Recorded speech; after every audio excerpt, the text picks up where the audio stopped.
Qui ho 650 grammi di filletti di baccalà che vado a dissalare.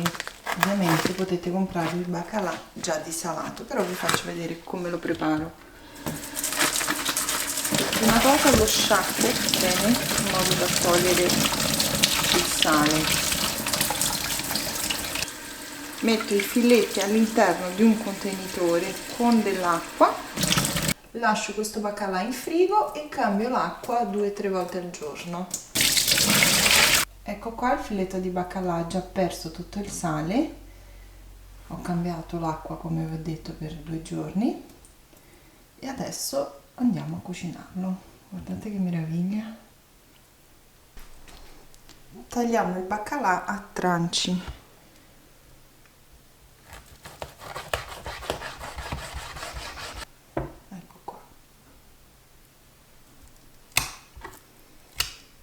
Condiamo con abbondante pepe nero,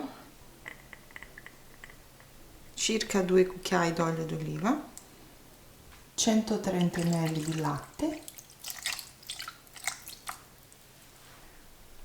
2 spicchi d'aglio, potete tritarli al coltello o schiacciare come farò io,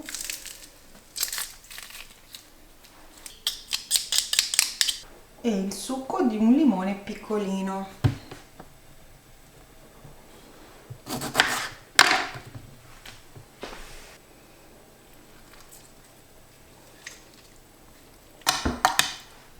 Mescoliamo per insaporire i filetti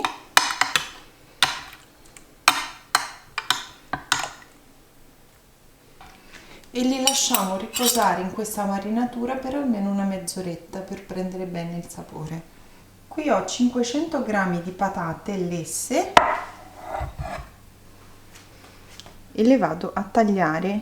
Ecco qua, le fette devono essere belle spesse, A questo punto prendiamo una teglia bella grande, io questa qua l'ho unta con un po' d'olio d'oliva e poi l'ho infarinata con la farina di mais, farina per polenta istantanea.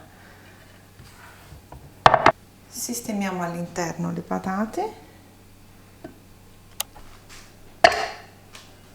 e qui ho 120 g di pane vecchio, un po' secco, vedete, e vado a frullarlo.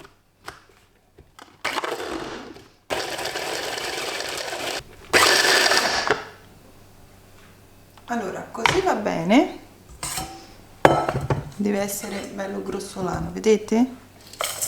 Tolgo una piccola parte e aggiungo un po' di prezzemolo, anche qualche rametto, e frullo ancora.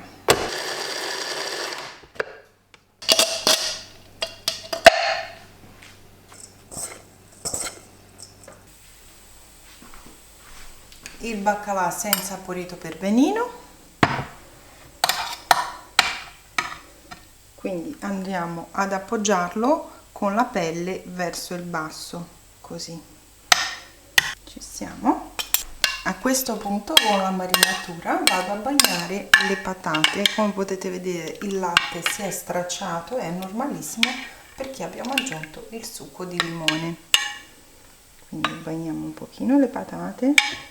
Le patate devono essere lessate perché il pesce ha una cottura più veloce, quindi per dare il tempo di cuocere tutto insieme bisogna prima lessare le patate. Bagniamo bene anche i filetti e ricopriamo tutto con questa meravigliosa panatura.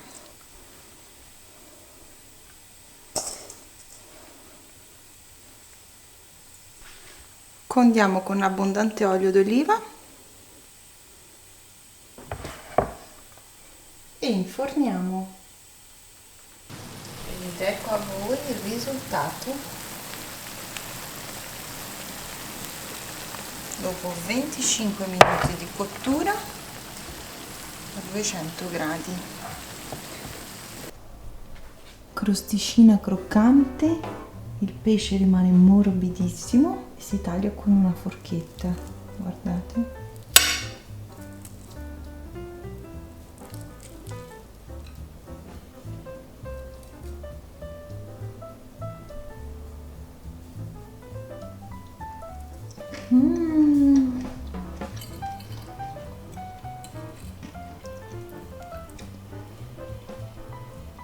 Mamma mia ragazzi, provate a fare il baccalà a modo mio e vedrete che non lascerete più questa ricetta, è troppo buona.